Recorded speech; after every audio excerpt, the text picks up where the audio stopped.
Good day everyone, my name is Juju from Perfect Laser. Today I'm just going to be showing you how to run our Eco-solvent printer, which uses a normal XP600 Eco-solvent head. So what I'll do just now is I'll first turn on the machine obviously, then I'll do a manual pump. A manual pump is basically just a pump to load ink into the head, because what happens is when the machine is on standby or when the machine is off, actually ink tends to be drawn back to the Eco-solvent containers, and so just before you start a print you must just check that the head status is ready to start printing. So when you do a manual pump, you can do it for less than 10 seconds depending on how long the machine has been standing. And then once you do a manual pump, there's a pipe that hangs to the waste bottle here, which you will have to check. Once you see ink dripping into that container, then you must stop your manual pump. Then from there you will do a clean nozzle.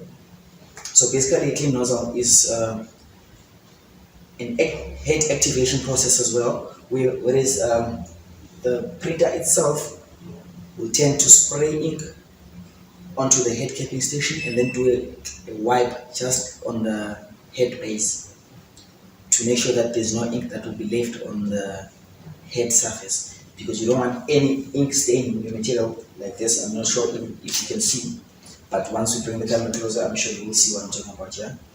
Then from there, you will do a nozzle test. So basically a nozzle test is just to test that all ink colors are coming out through the ink channels on the head. Once you're happy with that, then you can open your software. Then basically you can import your TIFF file or JPEG image or AI. There's a couple of file formats that you can import to the software. The software that I'm talking about here is called Maintop, which operates on this machine. Okay, so now I'm just gonna do a manual pump. So once I see ink coming out here, then I'll know for sure.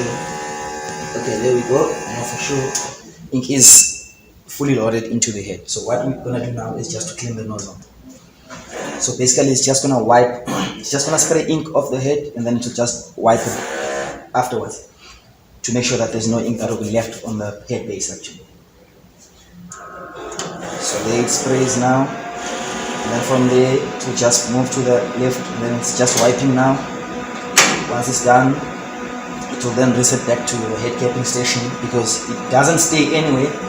It must always stay at the head capping station just to make sure that there's no air in between the head capping station and the head itself, otherwise ink will tend to dry on the head and then we'll have a head blockage. So as it's beeping now, it's a sign that it's just spraying ink. Then from here, the head is ready. I'm just going to do a nozzle test just to see the head status. Okay,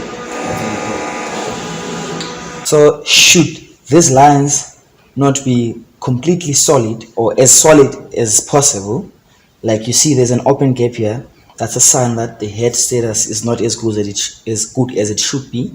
So what you will need to do is to just do one last nozzle clean and then do another nozzle test. Then obviously those gaps should go away, because if the head is not blocked, then for sure the nozzle test will just be clean. Then this is a sign that your cyan is coming out, your magenta is coming out, your black and your yellow is coming out, which means the printer is ready to start printing. So from here now, I can take you to the software. I'm just going to get a clean image and then we can just do a test print. Okay, over here is our image. This is a TIFF file. So it was just a normal JPEG image that I had to convert from CorelDRAW, export from CorelDRAW as a TIFF image. Then I can just import it to the Maintop software here.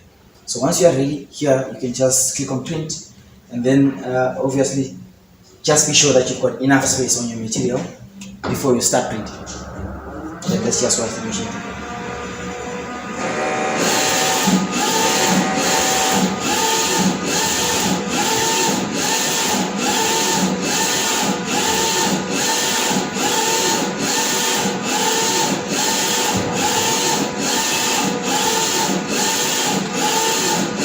So if your material is not flat, this is the kind of problem that you might encounter, which is that the base of the head can be touching the material, which is not good actually, because you can ruin the head. But this is only happening because of the material. I see it's a bit wrinkled here, but I see we've gone past that now, so we won't have any issues.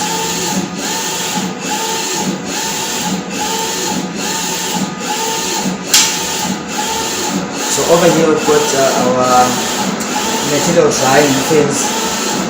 These fins are just here to make sure that as your material is being rolled down, as the printer is printing, you don't have a wet, no, not really that you don't have, you shouldn't have any mistakes in a way that if you touch the material, like now if I touch it, the ink is still wet, I can burn the material. So the fins are only here just to quickly dry out the ink. So another thing to bear in mind is that if you touch your vinyl, like here, if you just touch it here, your fingerprints are going to be left on the vinyl itself. So as the printer prints, you can actually see the fingerprints on the material itself.